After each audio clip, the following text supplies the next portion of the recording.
अभी कुछ लोग आक्रामक हो गया है। आदिवासी कुर्मी के आंदोलन का विरोध जोर शोर कर रहे हैं कि कुछ दिन पहले 2022-23 में अचानक 10 जाति को एसटी कैसे बनाया गया है झारखंड में। वो आदिवासी समुदाय से आग्रह करते हैं, आप अपने मुद्दे हैं, आप अपने मुद्दे में लड़िए, समर्थन देता नहीं देता, लेकिन किसी का आंदोलन में टांग अड़ाना ये भाईचारा माहौल को खराब करना होता है। हम लोग चाहते हैं, कुर्मी का मामला अभी हाईकोर्ट में लंबित है और कानूनी प्रक्रिया, लेकिन निर्णय अगर हम ये बोलना चाहते हैं कि 2022-23 में अगर 10 जाति एसटी बन सकता है, अगर तमड़िया बैकवर्ड एसटी बन सकता है, तो ये मामला लंबित नहीं होना चाहिए। जहां तक एसटी एससी ओबीसी का सवाल है, ये संविधान में प्रावधान है। कौन एसटी होगा, कौन एससी, कौन ओबीसी होगा, न सिर्फ झारखंड के जनमानस, भारतवर्ष में भारत का संविधान में प्रावधान है। अगर ओबीसी बनना है तो संविधान के आर्टिकल 340 में वो अपना आवेदन निवेदन कर सकता है, वो डिमांड कर सकता है, दावा कर सकता है। अगर शेड्यूल कास्ट बनना चाहता है तो आर्टिकल 341 में है, और एसटी होना चाहता है 342 है। तो ये दो प्रक्रिया है। एक न्यायिक प्रक्रिया में नीचे कोर्ट से लेके हाई कोर्ट से लेके सुप्रीम कोर्ट जांच करेगा कि आपका मांग, अगर आप कोर्ट में जाते हैं तो हाई कोर्ट भी विचार कर सकता है, सुप्रीम कोर्ट भी आपको जजमेंट दे सकता है। ऐसा है, ऐसा देखा गया है। तो एक है कानूनी प्रक्रिया में आपको किसी को रोड़ा नहीं लगेगा, किसी को आपस में चिढ़ाना नहीं लगेगा, किसी के खिलाफ जो है ना टांग अड़ाना का जरूरत नहीं है। कानूनी प्रक्रिया अपना सकते हैं एसटी एससी ओबीसी का क्लेम करने के लिए। दूसरा चीज है कि राज्य सरकार का अधिकार क्षेत्र कुछ होता है और कुछ केंद्र में होता है। किसी को एसटी एससी ओबीसी होना है, स्टेट का ट्राइबल रिसर्च इंस्टीट्यूट होता है। कोई एमएलए लिख के देगा, कोई एमपी रिकमेंड करेगा, राज्य सरकार भेजेगा, उसमें एसटी एससी नहीं बनेगा। संवैधानिक प्रक्रिया है कि हर एक राज्य में ट्राइबल रिसर्च इंस्टीट्यूट है, टीआरआई जिसको बोलता है, वो पूरे ग्रास रूट से माने क्या करेगा, रिसर्च करेगा, वो रिपोर्ट भेजेगा tribal commission, SC commission, OBC commission, फिर सेंट्रल गवर्नमेंट को रिकमेंड करते हैं। मामला यह है, उदाहरण के लिए अभी कुछ लोग आक्रामक हो गया है। आदिवासी कुर्मी के आंदोलन का विरोध जोर शोर कर रहे हैं। हम उदाहरण देना चाहेंगे कि कुछ दिन पहले 2022-23 में अचानक 10 जाति को एसटी कैसे बनाया गया है झारखंड में। बड़ा तबका तमड़िया जाति कैसे बन गया। जब तमड़िया जाति मान लिया जाए ओबीसी था और एसटी बना, लेकिन उसका खिलाफ आदिवासी के लिए मैं प्रे करना चाहता हूँ, अपील करना चाहता हूँ कि जब अर्जुन मुंडा केंद्र में ट्राइबल अफेयर्स मिनिस्टर थे तो चुपके से 10 जाति एसटी हो गया। भोक्ता था ऐसे, उसको एसटी बना दिया, और तमड़िया था ओबीसी, एसटी बना दिया। तो वो प्रक्रिया में हुआ है।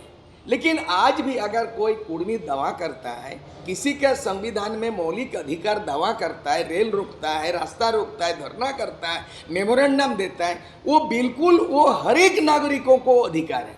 आदिवासी के साथ हम कहना चाहेंगे कि आदिवासी के ओर में मैं पक्ष नहीं रख रहा हूँ, लेकिन मैंने वस्तु से बयां करना चाह 2026 में डिलिमिटेशन होगा परिसीमन, और जैसे ही 2026 में भारत का संविधान के मुताबिक सुप्रीम कोर्ट रूलिंग दिया है, पूरे देश में परिसीमन लागू होगा लोकसभा का। तो हमारा 81 से रिजर्व सीट 28 से 28 धड़क से 7 गो आदिवासी रिजर्व मैंने डी रिजर्व, तो उसमें हम रेल रोकने पर भी नहीं रुकेगा, हवाई रोकने पर भी नहीं रुकेगा, क्योंकि संविधानिक प्रक्रिया है। हर एक 10 साल में जनगणना सेंसस होती है, हर एक 20 साल में परिसीमन होती है, और हमारे लिए बहुत बड़ा संकट मंडरा रहा है, कम से कम आदिवासी के लिए, कि 2026 में झारखंड के रिजर्व सीट 7 को रिजर्व सीट डी रिजर्व हो रहा है। इसमें घाटशिला जो एसटी है वो जनरल होने जा रहा है। दूसरा लोकसभा राजमहल रिजर्व सीट है, अभी राजमहल नामे खत्म कर रहा है 2026 में, उसका नाम हो जाएगा देवघर लोकसभा, और देवघर लोकसभा को शेड्यूल कास्ट को दे दिया जा रहा है। मतलब आदिवासी का लोकसभा 5 है रिजर्व सीट, 14 में से 5 है, तो राजमहल रिजर्व सीट डिलीट हो जा रहा है, नाम भी नहीं रहेगा लोकसभा नाम, देवघर नाम होगा, शेड्यूल कास्ट हो जाए। जुगसलाई जहाँ से वर्तमान जेएमएम का एमएलए है जुग सलाई, अब जुग सलाई मानगो विधानसभा नाम होगा और शेड्यूल कास्ट के लिए, एससी के लिए रिजर्वेशन खत्म हो जाएगा, वो जनरल हो जा रहा है।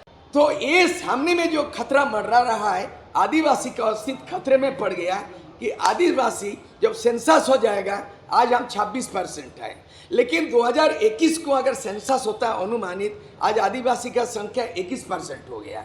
अगर 21% हो गया तो आदिवासी रिजर्व कितना मिलेगा? 21% नौकरी मिलेगा। और हम अभी 5th शेड्यूल में 14 जिला में, यहाँ 24 जिला में 14 जिला 5th शेड्यूल है। हम पेशा कानून लागू मानते हैं, लेकिन अगर हमारा जिला 5 जिला में सीमित हो जाएगा आदिवासी, अगर परिसीमन लागू होगा जनसंख्या के आधार पर 2026 में, तो आदिवासी का संख्या 14 जिला नहीं रहेगा, शेड्यूल एरिया 5 जिला रहेगा। तो 5 जिला में हम पैसा लागू करके क्या करेंगे? हम लोग आज खड़े झारखंड राज्य निर्माताओं में से हैं, वो दावा कम्युनिटी वाइज है, वो आदिवासी समुदाय से आग्रह करते हैं, आप अपने मुद्दे हैं, आप अपने मुद्दे में लड़िए, समर्थन देता नहीं देता, लेकिन किसी का आंदोलन में टांग अड़ाना ये भाईचारा माहौल को खराब करना होता है। आज अगर कृष्णा माडी एमएलए बना राजनगर में, तो बिना आदिवासी और बिना महतो का सहयोग से एमएलए नहीं बनता है। मैं घाटशिला में 1990 में बना, वहाँ एसटी था, एसटी है, और बिना महतो का, बिना आदिवासी का एक साथ होना, सूर सिंह बेसरा जैसे आंदोलनकारी विधायक नहीं बन सकता है। आज जनरल सीट से शैलेंद्र महतो जेएमएम से 89, 91 2 बार एमपी बनना, बिना कुड़मी, बिना आदिवासी, बिना मुस्लिम का, बिना अल्पसंख्यक का सिख समुदाय, ये नहीं जीत सकता दोबारा। तो ये जो झारखंड में सामाजिक समरसता है, आज अगर ये भावना बन जाएगा कि मुसलमान का एक पार्टी, मुसलमान कभी नहीं जीत सकता है, आदिवासी एक राजनीतिक पार्टी, तो रिजर्व सीट से आदिवासी नहीं जीत सकता है। मतलब एसटी, एससी, ओबीसी, माइनॉरिटी, ये चारों मिलेंगे, सामाजिक समरसता होगा, भाईचारा कायम होगा। हम लोग तो एमएलए भी बन गए, लेकिन आज की पीढ़ी में युवा शक्ति जो भटक गया है, मुद्दे लटक गया है और आंदोलन का दिशा भटक गया है, यही अपील हम लोगों का है। इसीलिए आने वाला दिन में, हाँ, सीएन टेक का उल्लंघन हो रहा है, आंदोलन करिए। पेशा कानून लागू नहीं हो रहा, हाईकोर्ट डंडा किया है, उसको करिए। स्थानीय नीति नहीं बनाए। एक मुद्दा खतियान का आंदोलन चल रहा था, अभी हम लोग चाहेंगे कि हम लोग जब खतियान की बात करेंगे तो वहाँ देखिएगा एसटी, एससी, ओबीसी, माइनॉरिटी सबका जो मूलवासी खतियान, ये स्थानीय नीति, खतियान के आधार पर स्थानीय नीति बने तो हमको लगता है ये जो बिगड़ गया है सामाजिक समरसता है, जो अलग थलग हो रहा है, ये कोई न कोई साजिश का सड़ा। हम लोग रहते हुए जीते जी मणिपुर का स्थिति नहीं बनना चाहते हैं। हम लोग झारखंड राज्य के निर्माताओं में से हैं, गुरुजी नहीं है, विनोद बाबू नहीं है। अगर झारखंड मुक्ति मोर्चा विनोद बिहारी महतो नहीं होता और शिबू सोरेन नहीं होते, माझी महतो दोनों भाई भाई नहीं होता, तो झारखंड मुक्ति मोर्चा पैदा नहीं होता है। आज झारखंड मुक्ति मोर्चा सत्ता में कभी जाए। इसीलिए हेमंत सोरेन से अपील है राज्य सरकार से कि गुरु जी का मर्यादा को रखिए। और विनोद बिहारी महतो भाई, माझी महतो कभी लड़ाने नहीं दिया, माझी महतो एक हुआ।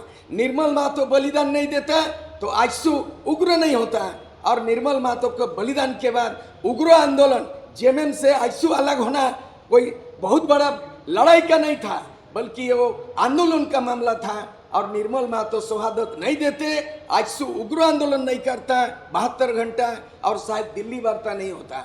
और दिल्ली वार्ता भी हुआ आजसू आंदोलन, लेकिन हम लोगों ने बोला कि झारखंड मुक्ति मोर्चा को भी बुलाओ, रामदयाल मुंडा को बुलाओ, एनी होरो को बुलाओ, विनोद बिहारी और संतोष राणा को बुलाओ। हम लोग सबको बुलाया दिल्ली में, और उसके लिए भारत सरकार सबका राय लिया। हम लोग चाहते हैं, कुर्मी का मामला अभी हाईकोर्ट में लंबित है और कानूनी प्रक्रिया, लेकिन निर्णय अगर हम ये बोलना चाहते हैं कि 2022-23 में अगर 10 जाति एसटी बन सकता है, अगर तमड़िया बैकवर्ड एसटी बन सकता है, तो ये मामला लंबित नहीं होना चाहिए।